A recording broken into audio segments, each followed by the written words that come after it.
కశ్మీర్లో ఉగ్రవాదం కొత్త స్థావరాలను వెతుక్కుంటోందా? ప్రస్తుతం దక్షిణ కాశ్మీర్ నుంచి ఉత్తర కాశ్మీర్కు ఎందుకు షిఫ్ట్ అవుతున్నట్లు?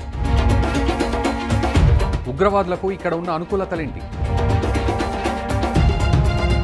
ఉన్నపళంగా స్థావరాలను మార్చుకోవడానికి కారణమే తెలుసుకుందాం.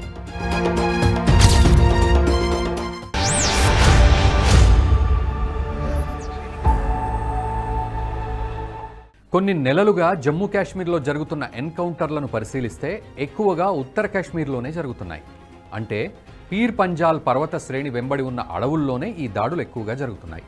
ఇందులో అధిక సంఖ్యలో జవాన్లు అమరులవుతున్నారు. దీనికి ఒక కారణం ఉంది. దశాబ్దాలుగా జమ్మూ కాశ్మీర్లో ఆర్టికల్ 370 అమల్లో ఉండేది. దీనివల్ల కాశ్మీర్ లోయలో ఉగ్రవాదులు, వేర్పాటువాదులకు స్థానికంగా రాజకీయ మద్దతు లభించేది. అందుకే అక్కడ ఉగ్రవాదులు ఎక్కువగా తలదాచుకునేవారు. స్థానికంగా నివాసం ఉండే ప్రజల సహకారంతో వారి ఇళ్లల్లోనే తలదాచుకుని తరచూ ఆర్మీపై దాడులకు పాల్పడేవారు. అందుకే అప్పట్లో ఆర్మీ సైతం ఎక్కువగా దక్షిణ కాశ్మీర్ పైనే గురిపెట్టింది. హౌస్ షెల్టర్ తీసుకునే వారిని ఎలా మట్టుపెట్టాలి అనే విషయమై ఆర్మీ ఎక్కువగా దృష్టి సారించింది. ఇందుకు అనుగుణంగానే ఇళ్లల్లో నక్కి ఉండే ఉగ్రవాదులను కనిపెట్టడానికి చిన్నపాటి డ్రోన్లు, క్రేన్లు కొనుగోలు చేసింది. వీటితో యాంటీ టెర్రర్ ఆపరేషన్స్ను నిర్వహించేది. అంతేకాదు స్థానికంగా ఉండే ప్రజల నుంచి వ్యతిరేకత వచ్చినా వాటిని ఎలా ఎదుర్కోవాలనే దానిపై దృష్టి సారించేది. అయితే ఇక్కడ దశాబ్దాలుగా ఆర్మీ ఉగ్రవాదులతో పోరాటం వల్ల ఇందులో భారత జవాన్లు ఆరితేరారు. శత్రువును ఈజీగా కనిపెట్టి వారిని ఎలా మట్టుబెట్టాలన్నది బాగా తెలుసు. కానీ ఆర్టికల్ 370 తర్వాత కాశ్మీర్లో పరిణామాలు పూర్తిగా మారిపోయాయి.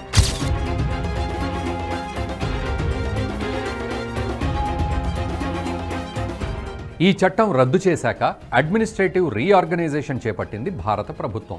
ఆర్మీ కదలికలు ఎప్పటికప్పుడు ఉగ్రవాదులకు చేరుతుండడంతో సమాచారం పంచుకోవడంలోనూ మార్పులు తీసుకొచ్చారు. దీంతోపాటు జమ్మూ కాశ్మీర్ పోలీసుల్లో దశాబ్దాలుగా పాతుకుపోయిన డబుల్ ఇన్ఫార్మర్లను గుర్తించి ఉద్యోగాల నుంచి తొలగించడమో లేక ట్రాన్స్ఫర్ వంటివి చేసేశారు. దీంతోపాటు ఆర్టికల్ 370 రద్దు తర్వాత భారీగా యాంటీ టెర్రర్ ఆపరేషన్లు చేపట్టింది ఆర్మీ. 2020లో భద్రతా దళాలు వివిధ ఉగ్రవాద సంస్థల కమాండర్లతో సహా 225 మంది ఉగ్రవాదులను అంతమొందించారు.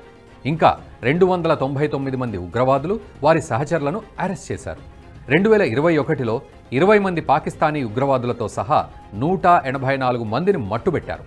గత సంవత్సరం జమ్మూ కాశ్మీర్లో మరణించిన మొత్తం 187 మంది ఉగ్రవాదుల్లో 57 మంది పాకిస్తానీలు, 130 మంది కాశ్మీరీలు ఉన్నారు.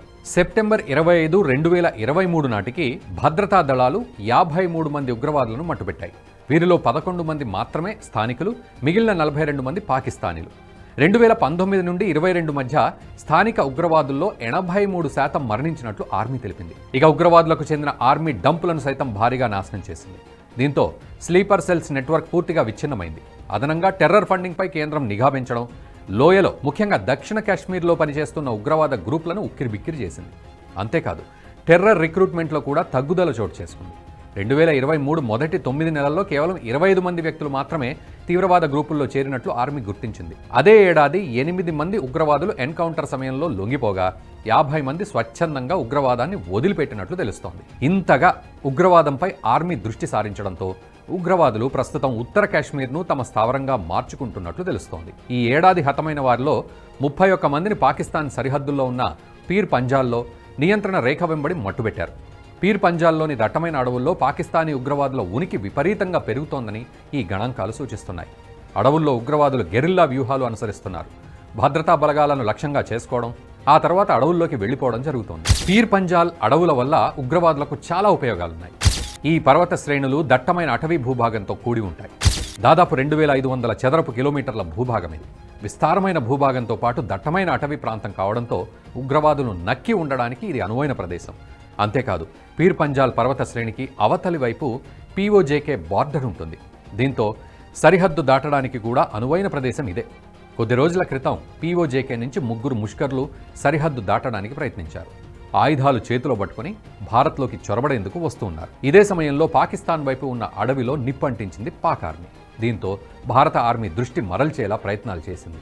కానీ భారత ఆర్మీ ఎట్టకేలకు వీరిని గుర్తించింది. ఉగ్రవాదులపై కాల్పులు జరపగా ఒక ఉగ్రవాది అక్కడికక్కడే మరణించాడు. మరో 2 అతడి మృతదేహాన్ని తీసుకుని పాక్లోకి తిరిగి వెళ్లిపోయారు. ఈ విధంగా చొరబాట్లకు సైతం పీర్ పంజాల్ పర్వత శ్రేణులు అనువైనవి. అంతేకాదు గొరిల్లా దాడుల్లో కూడా ఉగ్రవాదులకు ఇది అనువైన ప్రాంతం. దీంతోపాటు నార్త్ కాశ్మీర్ కేంద్రంగా కొన్ని కొత్త ఉగ్రవాద సంస్థలు కూడా పుట్టుకొస్తున్నాయి. వీటికి పాకిస్తానీ సోషల్ మీడియా నుంచి బహిరంగంగానే సూచనలు వస్తున్నాయి. కొద్ది రోజుల క్రితం పాక్ అనుకూల ట్విట్టర్ హ్యాండిల్లో ఏకంగా ఉగ్రవాదులకు సూచనలు ఇవ్వడం కలకలం రేపింది. కశ్మీర్లో ఉన్న ప్రతి నాన్ లోకల్ను టార్గెట్ చేయమని అందులో ఉంది.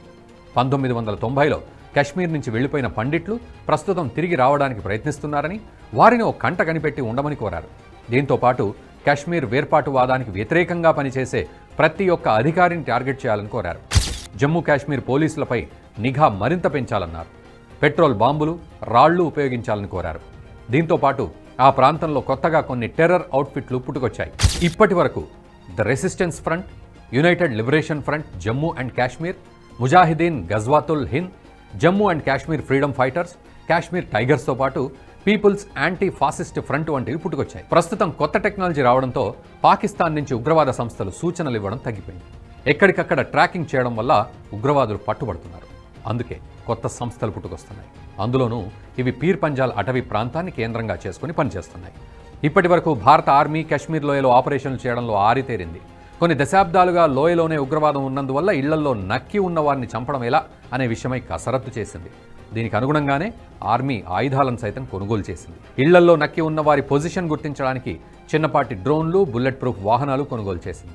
అందుకే యాంటీ టెర్రర్ ఆపరేషన్లలో కూడా జవాన్లు ఎక్కువగా మరణించేవారు కాదు, ఉగ్రవాదుల్లోనే మరణాలుండేవి.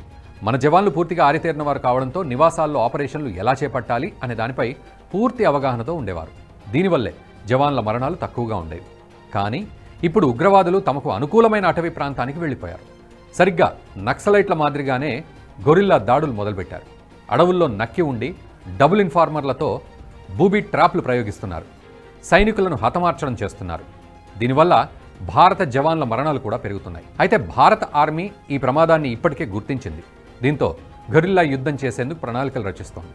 గతంలో కొన్ని టెర్రర్ గ్రూపులను అడవుల్లోనే మట్టుబెట్టారు. వీటిని మరోసారి పరిశీలించి వ్యూహాలు పన్నే అవకాశం ఉంది. అంతేకాదు డబుల్ ఇన్ఫార్మర్లపైన దృష్టి సారించే అవకాశం ఉంది. తప్పుడు సమాచారం అందించే వారిపై ప్రత్యేకంగా దృష్టి సారించి వారిపై విచారణ కొనసాగించవచ్చు. దీనిపై అజిత్ దోవల్ సైతం రంగంలోకి దిగారు.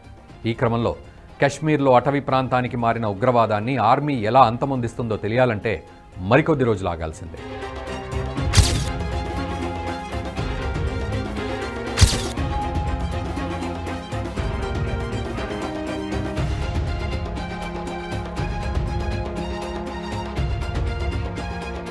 ఈ వీడియో మీకు నచ్చినట్టయితే లైక్ చేయండి, 10 మందికి షేర్ చేయండి. అలాగే కామెంట్ల రూపంలో మీ అభిప్రాయాలను మాతో పంచుకోండి. Nationalist hub group of channels ను సబ్స్క్రైబ్ చేసుకుని తెలుగునాట జాతీయవాద జర్నలిజాన్ని ప్రోత్సహించండి. ఈ వీడియో కింద ఉన్న బెల్ ఐకాన్ పై క్లిక్ చేయడం మర్చిపోవద్దు.